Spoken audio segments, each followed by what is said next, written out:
Oh, budget. At maraming salamat po sa panagdag po ng bigay.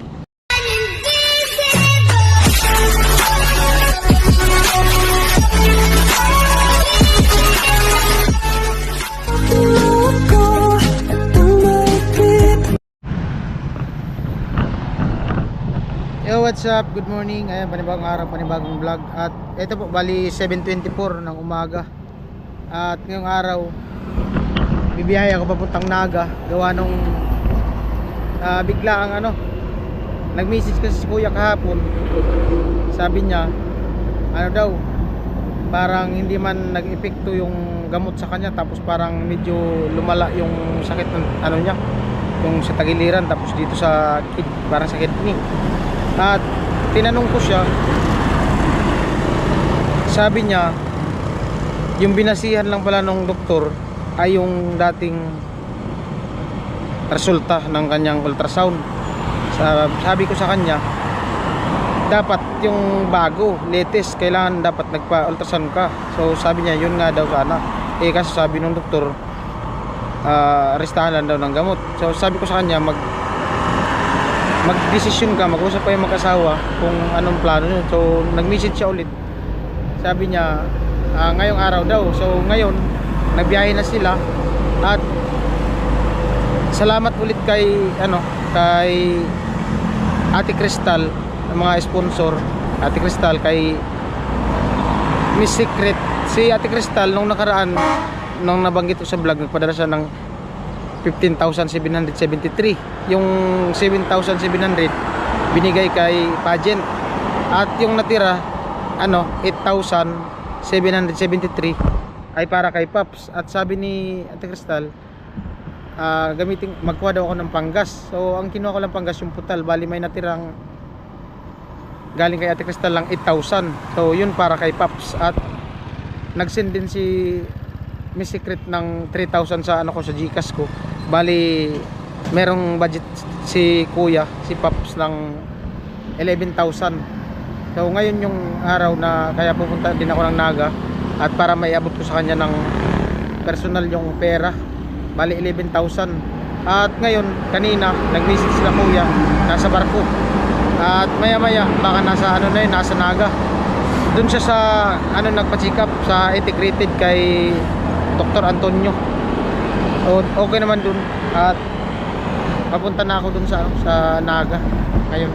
And maraming salamat sa patuloy na suporta sa aking YouTube channel, sa mga hindi nag-skip ng patalastas, at sa mga nagpaabot ng tulong para kay Utol kuya sa check up at dagdag pang ng gamot sa gastusin.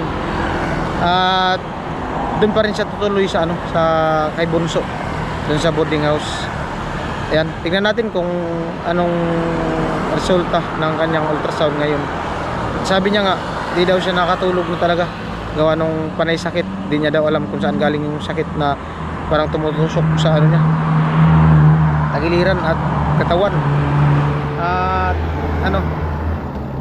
di din siya makakain ng maayos, gawa nung parang wala daw siyang ganang kumain. Sabi ko sa kanya, dapat kumain ka kasi manghihina ka talaga niyan kapag hindi ka kumain ng maayos. Sabi niya, oo nga daw sana, kaso parang wala daw siyang gana, pinipilit niya lang daw kumain. Siguro dala nung niya, kung sa kidney. At tinanong ko siya, kumusta naman yung pag-ihi.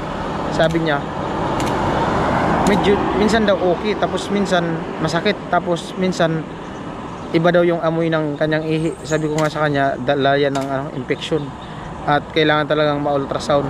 So ngayong araw yung magpapa-ultrasound siya at diretso check up. Alright, po bali nandito ako sa Plaza Cathedral. Ayan. At sila kuya nasaan pa daw, Pasakaw, pa sa van. Tapos bababa sila ng terminal, then sasakay ng tricycle papuntang integrated. Tambay muna ako dito saglit, check ko lang yung upload ko. Yung motor pinarking ko sa may Chowking.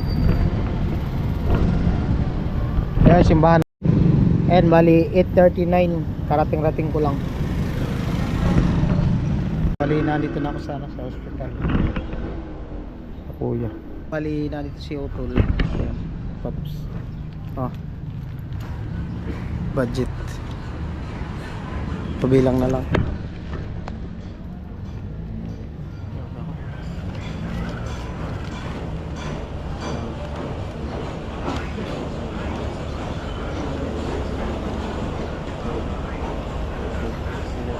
Eleven. 11. Ang 8,000 galing kay ano, Ate Crystal. Tapos yung 3,000 kay Miss Secret. Salamat po kay Crystal at kay Ma'am Secret. Salamat po. Malaking tulong po to sa akin. Dahil na po ngayon na kailangan po namin ng financial kasi pangalawang balik ko na po ito dito sa hospital. Sakit gapon. Siya pa rin yung nagilirang ko. Kaya maraming salamat po sa tulong niyo. At sa mga viewers po ni Beams, salamat po. Maraming salamat po sa suporta niyo sa kanya.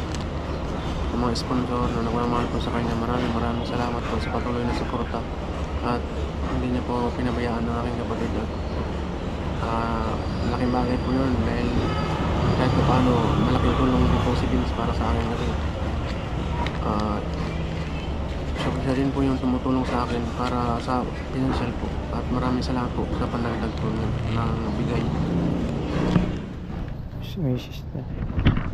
Natay lang nila yung yung nag-guide sila kanila dun sa loob. Yung asawa nung amo niya sa Burias.